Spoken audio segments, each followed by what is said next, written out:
ఇక ఇంకొక విషయం ఏంటంటే 42% రిజర్వేషన్. 42% రిజర్వేషన్ విషయంలో ఎవరికి వాళ్ళు చిత్తశుద్ధితో ఉన్నారు. ఆ చిత్తశుద్ధి, ఆ కథా వ్యవహారం 42 వెనకాల దాగినటువంటి కుట్ర కుతంత్రాలు ఏంటి అనేటి ఇవాళ 11 గంటలకు సోమాజిగూడ ప్రెస్ క్లబ్లో ప్రెస్ మీట్ నిర్వహించబోతా ఉన్న సంచలనమైనటువంటి డాటా బయటికి తీసుకొస్తా ఉన్నాం. ఇదొక అంశం. ఇంకా సుప్రీంకోర్టు ప్రతిసారి 50% దాటొద్దు రిజర్వేషన్, 50% సీలింగ్ దాటొద్దు దాటొద్దు దాటొద్దు దాటొద్దు అనేటువంటి మాట చెప్తూ వస్తూ ఉంటుంది. నిజంగా 50% దాటకుండా ఉందా భారతదేశంలో?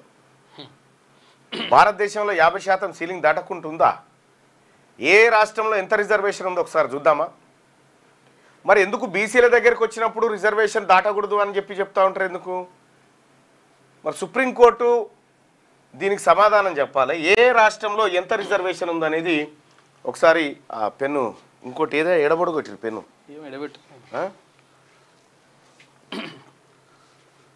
ఏ రాష్ట్రంలో ఎంత మొత్తం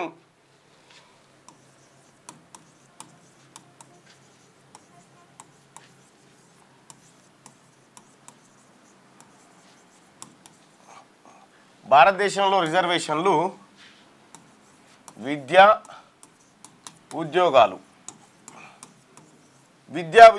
విషయంలో ఓన్లీ రిజర్వేషన్లు ఏ రాష్ట్రంలో ఎంత ఉన్నాయి ఏం కథ అనేది ఒకసారి పరిశీలిద్దాం.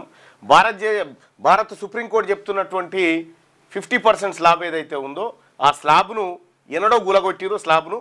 స్లాబ్ను జేసీబీలు పెట్టి వడగొట్టిరు. దాని లెక్కలు ఒకసారి చూద్దాం. ఆంధ్రప్రదేశ్లో 1,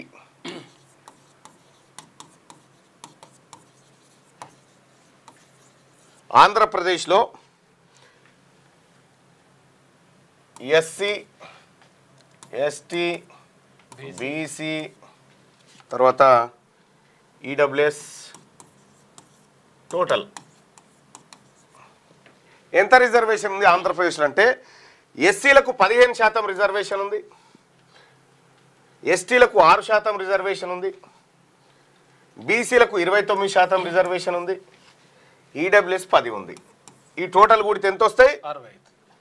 60% రిజర్వేషన్ దాటింది కదా. రిజర్వేషన్ 60 దాటింది కదా. రైట్.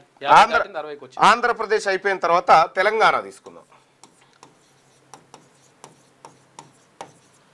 తెలంగాణలో ఎస్సీల రిజర్వేషన్ 15, ఇది 6, ఇది 29, ఇది 10,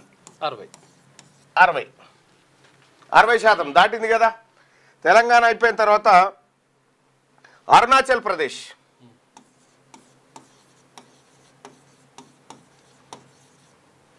అరుణాచల్ ప్రదేశ్లో ఎస్సీలకు రిజర్వేషన్ లేదు, ఎస్టీలకు రిజర్వేషన్ ఉంది, 80% ఉంది. 80% రిజర్వేషన్ అరుణాచల్ ప్రదేశ్లో ఎస్సీలకు ఉంటే బీసీలకు రిజర్వేషన్ లేదు. మళ్ళా ఈ అప్పర్ క్యాస్ట్ వాళ్ళకు ఉంది. మొత్తం కలిపి 90% రిజర్వేషన్ అరుణాచల్ ప్రదేశ్లో ఉంది. ఇక 4వది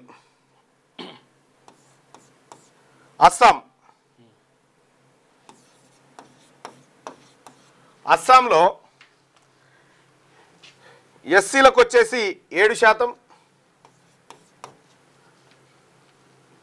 ఎస్టీలకు 15%, బీసీలకు 27%, ఈడబ్ల్యూఎస్ వాళ్ళకు 10%, మొత్తం కూడితే 60%. ఒకటేమో అదర్స్కి ఇచ్చిర్రు, ఇంకోటి ఇందులో అదర్స్ అని ఇంకోటి పెట్టి అదర్స్కు ఒకటి ఇచ్చిర్రు, మొత్తం కలిసి 60%. అదర్స్ తీసేసిన 59% దాటినట్టే కదా. 5వది చూద్దాం.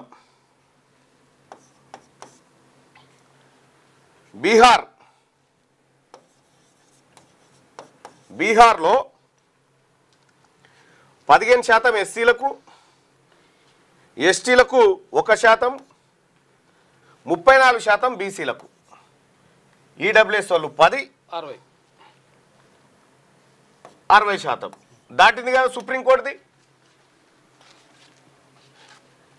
6వది చూద్దాం. 6వది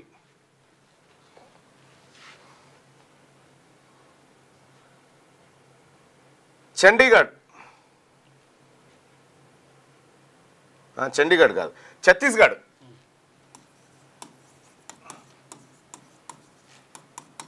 ఛత్తీస్గఢ్లో ఎస్సీలకు ఎస్సీ ఎస్టీ బీసీ ఈడబ్ల్యూఎస్ గాదర్స్ కూడా టోటల్. ఛత్తీస్గఢ్లో 13% ఎస్సీలకు, 32% ఎస్టీలకు, 27% బీసీలకు, ఈడబ్ల్యూఎస్ వాళ్ళకు 10%. మొత్తం ఎంత? 82%. 82%. ఈడ దాటింది కదా.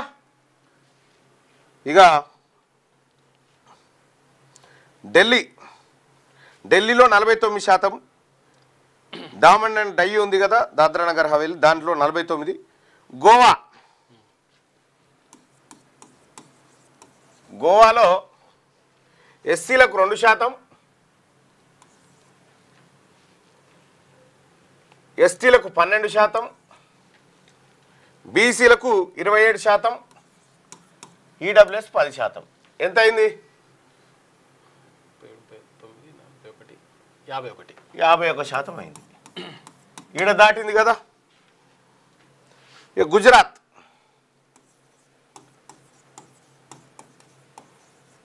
గుజరాత్లో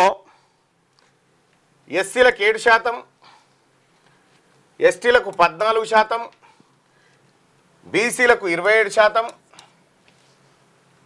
ఈడబ్ల్యూఎస్ 10%. 58%. ఈడ దాటింది కదా, ఈడ కూడా దాటింది కదా. ఇక అలాగే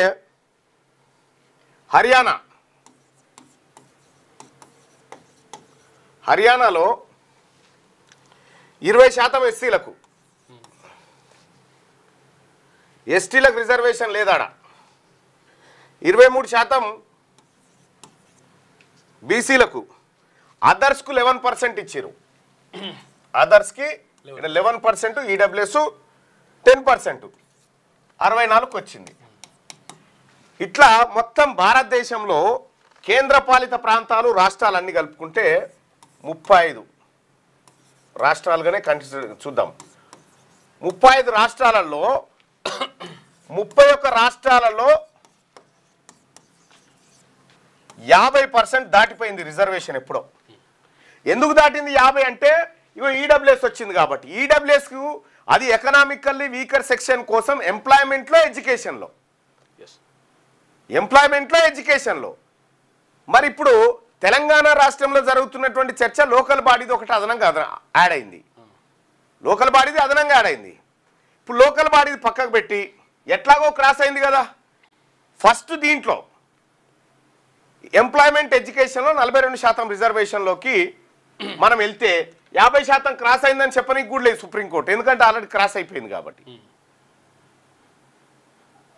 ఇట్లా బీసీలు కొన్ని దశాబ్దాలు బీసీలు పోరాటం చేసినా రాలే. కానీ ఈ ఈడబ్ల్యూఎస్ వాళ్ళు ఏ పోరాటం చేయకున్నా 10% రిజర్వేషన్ కొట్టుకపోయారు. ఏ కమిషన్ లేదు, ఏ అధ్యయనం లేదు. అంతకుముందుకు వాళ్ళకి ఏమైనా అన్యాయం జరిగిందంటే ఏం జరగలే. ఐఐటీలు ఉన్నాయి కదా, ఇండియన్ ఇన్స్టిట్యూట్ ఆఫ్ టెక్నాలజీలు, మొత్తం వాళ్ళే. ఇండియన్ ఇన్స్టిట్యూట్ ఆఫ్ టెక్నాలజీలు దాదాపు భారతదేశంలో 22 ఉన్నాయి. 22 ఇండియన్ ఇన్స్టిట్యూట్ ఆఫ్ టెక్నాలజీలో 6511 మంది ప్రొఫెసర్స్ ఉంటే అందులో ఎస్సీ ఎస్టీ ఓబీసీ వాళ్ళందరూ కలిసి ఎంతమంది అంటే 12% మంది. 90% మంది జనాభాకు 88% మంది అప్పర్ క్యాస్ట్ వాళ్ళే ఉన్నారు ప్రొఫెసర్లు. ఇగో ఈ రకంగా అంటే కేవలము ఈ దేశంలో ఉన్నటువంటి సుప్రీంకోర్టు బీసీలకు హక్కులు రాకుండా అడ్డుకోవడానికి, లేకపోతే ఈ దేశంలో ఉన్న ప్రభుత్వాలు బీసీలకు ఫలాలు దక్కకుండా అడ్డుకోవడానికి తప్ప దేనికి పనికొస్తున్నట్టుగా కనిపిస్తలేదు. ఈ లెక్కలు చూస్తే గవే అర్థమవుతా ఉంది. ఇవి 31 రాష్ట్రాలలో 50% స్లాబ్ దాటిపోయింది. ఎప్పుడో రాష్ట్రాలు కేంద్రపాలిత ప్రాంతాలు అన్ని కలిపి.